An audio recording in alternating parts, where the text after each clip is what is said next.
not a freak show, not a wrestling show, something that is a new hybrid. Hey guys, my name is James Walsh, and you are listening to the Wrestling Epicenter here on YouTube. I want to thank you for finding us. Please do me a favor and click that subscribe button and the notifications bell.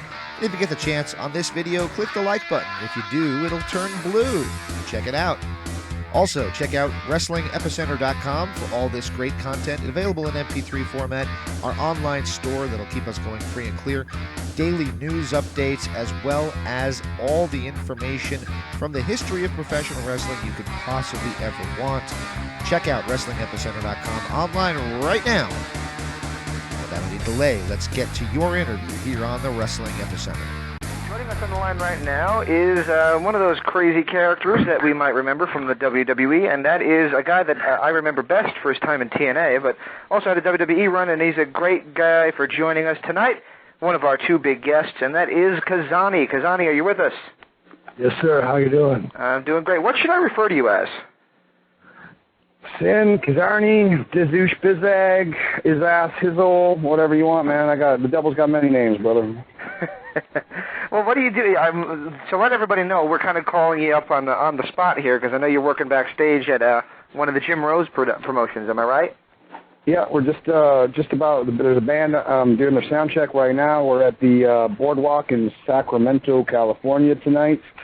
It's going to be pretty crazy. We'll go on around 9 o'clock, and it's crazy, insane carnage and masochism and midgets and burlesque dancers and just nonsense, insane nonsense.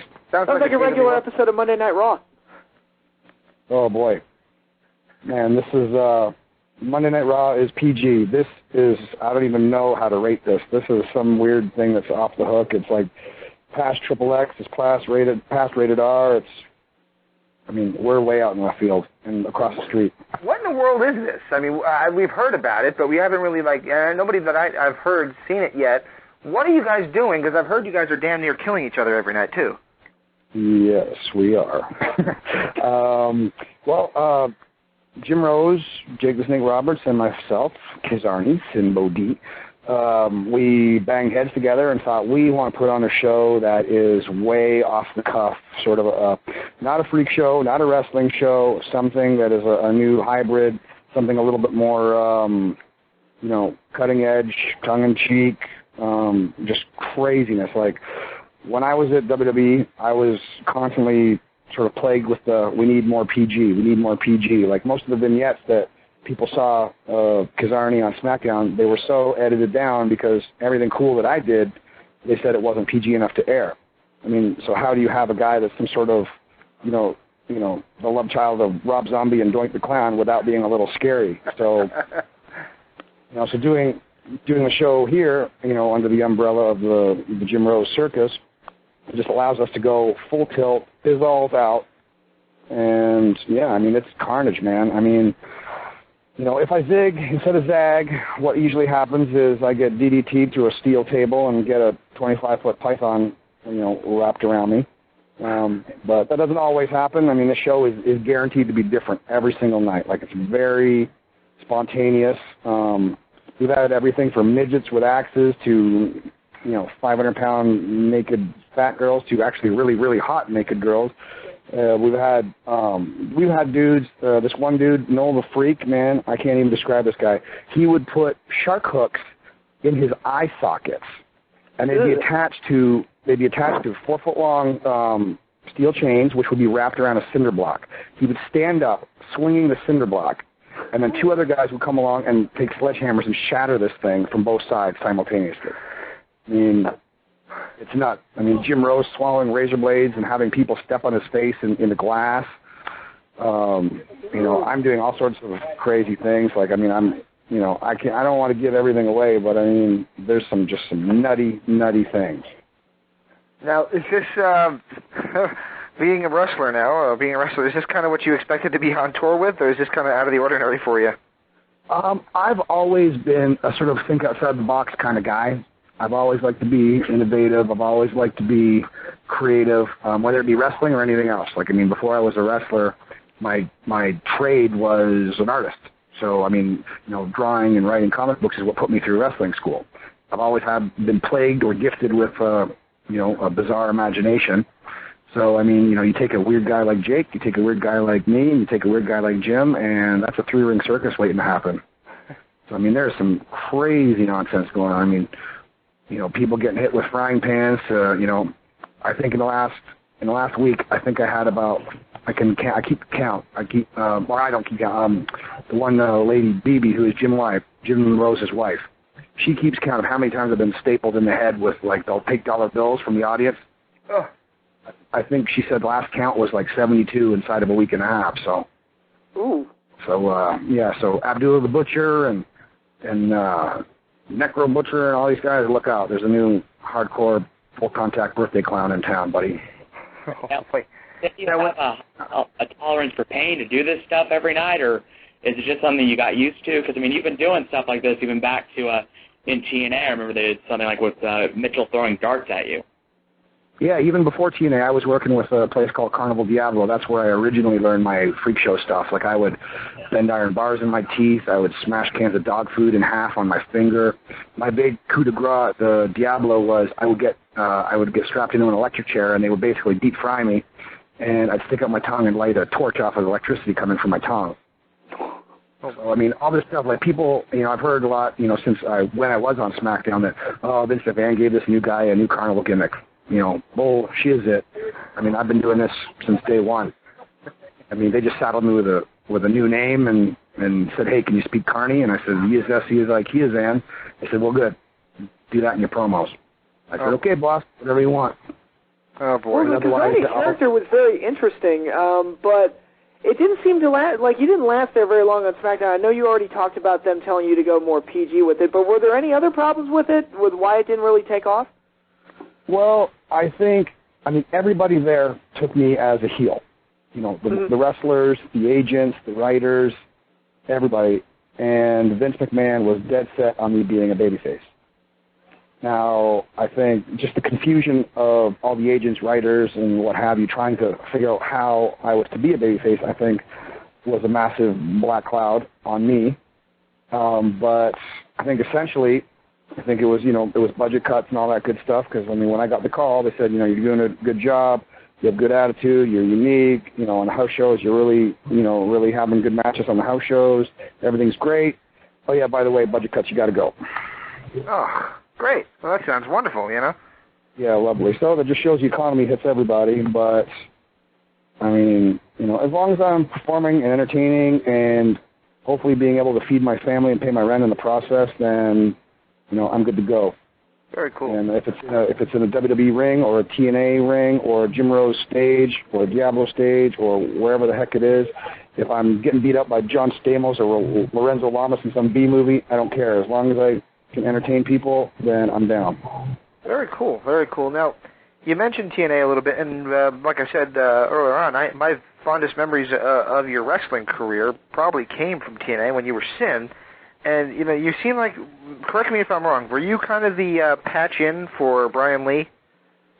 Yeah, the way that all panned out was I got down to TNA, and my original match there was actually the debut of 3 Live Crew.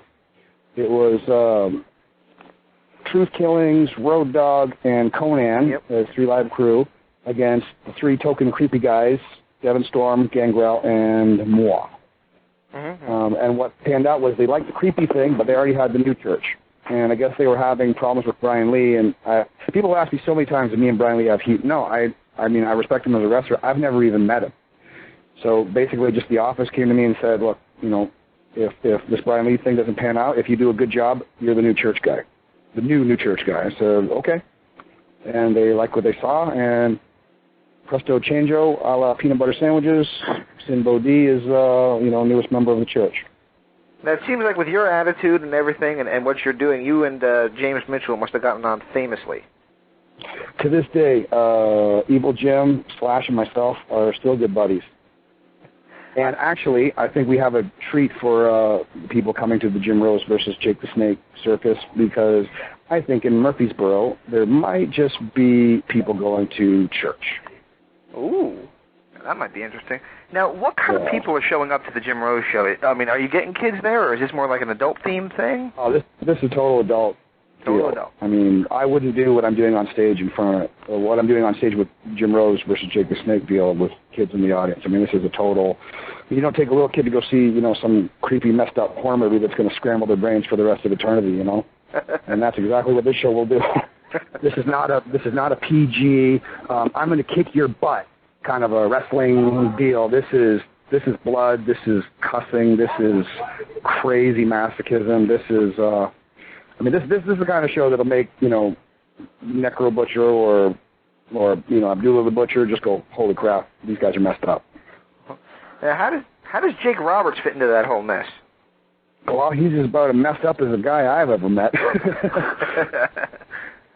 But Jake the Snake, he is awesome. I mean, like anybody and everybody, he's got his demons or has had his demons, and he's fought through real well. I mean, when I saw him at the beginning of this tour, he had been working out for a few months, like really getting himself back in ring shape. Like he wasn't the same guy that I had seen, 6 months or a year ago. Absolutely not. And I've dealt with Jake myself, and I'm really glad to hear that. That through everything he went through. Figured this is the time, like kind of. I was joking with him, saying, to me personally, because Jake was the reason that I got into wrestling in the first place. I mean, how messed up is that?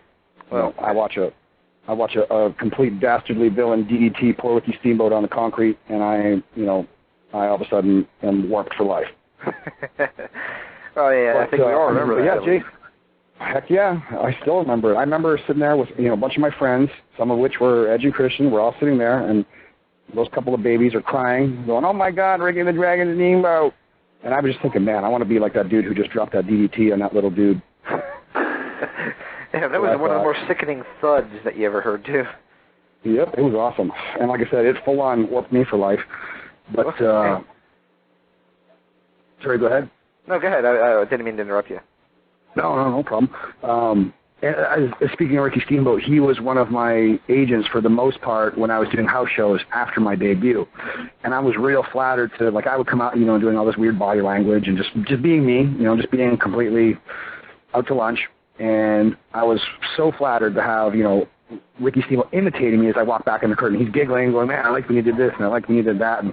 And to have such an awesome legend, compliment you, and give you positive feedback. And I learned a ton from Ricky in my short time there. I don't think people realize, for the most part, that after my debut, I did about 2 months of live events. And I'm on the shows there with, awesome guys that I learned a ton from. I grew up watching WWE, so that was my dream to be there, and everybody seemed real cool. Undertaker was awesome, Ricky Steamboat, was awesome, Dean Malenko, Arn Anderson, Mike Rotundo, they were totally awesome. Edge, totally awesome.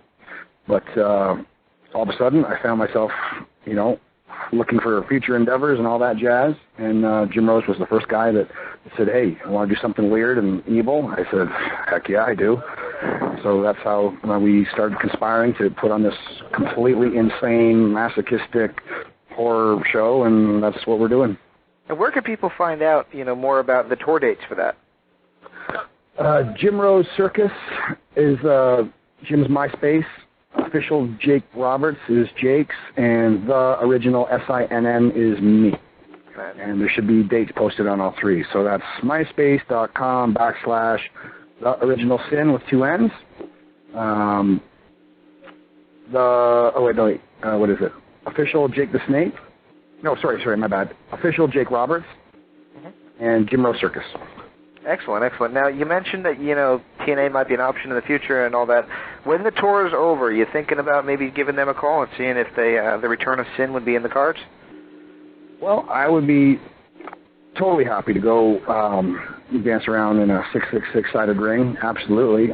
Jeff Jarrett and TNA, they really gave me my first big break, so I have no ill will towards TNA or Jeff. I'd be happy to go and scare the crap out of a TNA audience just the same as a WWE audience. But yeah, I can't say, that's really Jeff Jarrett's call, TNA's call, but yeah, I'd be happy to do that. Now, is that your plan, though? I mean, obviously, you know, when the circus ends, is it going to be back to the ring for you? And are you thinking about maybe doing more movies and staying in the more, I hate to say mainstream, but out of the wrestling realm and heading more to the mainstream entertainment realm? You know, I hear, like, guys, you know, they say, oh, guys sell out when they go do a movie or this or that or this or that. I don't think so at all. I think whatever they're doing, if it's in an entertainment fashion, that's what we're doing. You know, if it walks like a duck and it quacks like a duck, guess what? You know, like, if I'm fighting on a stage or in a wrestling ring or in an action movie or whatever, that's what I get paid to do. I get paid to be scary and be mean and fight and do all that jazz. So whether I do it, you know, for Vince, for Jeff, for Spielberg, for Pee Wee Herman, for Jim Rose, whoever, that's what I do. You know, so, I mean, if things pan out, yeah, maybe you could see me in a TNA ring. I'd be happy to do that. There's plenty of guys at TNA I would like to kick the crap out of. And same with WWE. And, I mean, there's a handful of celebrities I'd love to shake upside down by the heels in a movie. Why the heck not? Depends on what's in the cards. Let's see what kind of fate I am dealt. Very cool. I know God definitely has some kind of messed up sense of humor when it comes to me and everybody else. So we'll see how it pans out. Tremendous, tremendous. Well, we won't keep you too much longer because we know you got to get in costume and get ready for your show. But I do want to give you our version of the psychological exam. It is word associations. You up to taking a few? Shirley, and don't call me Shirley. All right. Let's start out with your former tag partner in TNA, Slash. Wiley. Wiley. All right. Now, if you have a story, you could tell that too. But one-word answers are very cool too. How about? I thought you were giving me the one-word association. I can tell you whatever you want me to tell you. You want one word or you want paragraph? Whichever you have. I mean, there's some people you just can't give one-word answers to. You know what I mean? Okay. Slash, as evil as he is, one of the nicest human beings I've met in the wrestling industry. All right. How about Tracy Brooks? Yeah, kiss of death, by the way. What's that again? And I said being a nice guy in the wrestling business, or I guess in the entertainment business, is the kiss of death. So maybe that's why you haven't seen me in Slash in a while. Yeah, that's probably right, because there's a lot of guys that are way too nice and they never make it, unfortunately. Yeah. Yeah. How about Tracy Brooks?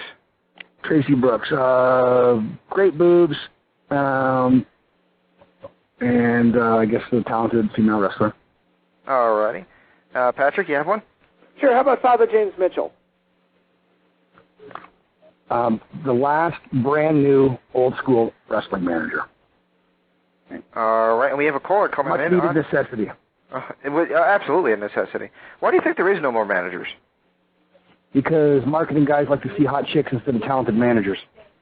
Yeah, but they can't. The problem is you really can't hit them. Yeah, well, who cares? They're hot. I'm just telling you what I think from their eyes, not from mine. As far as I'm concerned, they need to, like sort of reincarnate guys like Jimmy Hart and Bobby the Brain Heenan and Freddie Blassie and so forth. And that's what Jim Mitchell is. Jim Mitchell is a second coming of a long-lost art of wrestling manager. All right, and joining us on the line right now, I believe, is Andres. Andres, are you there? Andres, where the hell are you? Andres was intimidated by Kizarny. I think you scared him. Get the hell out of here, Andre. And how about a guy that you mentioned just a few seconds ago about he thought you should be a babyface, and I actually want to get into that real quick, but how about Vince McMahon? Genius. I think he's a billionaire that can afford to make $1 million mistakes, and I definitely think I was a $1 million mistake on Vince's behalf. So you believe that you should have been a heel as well?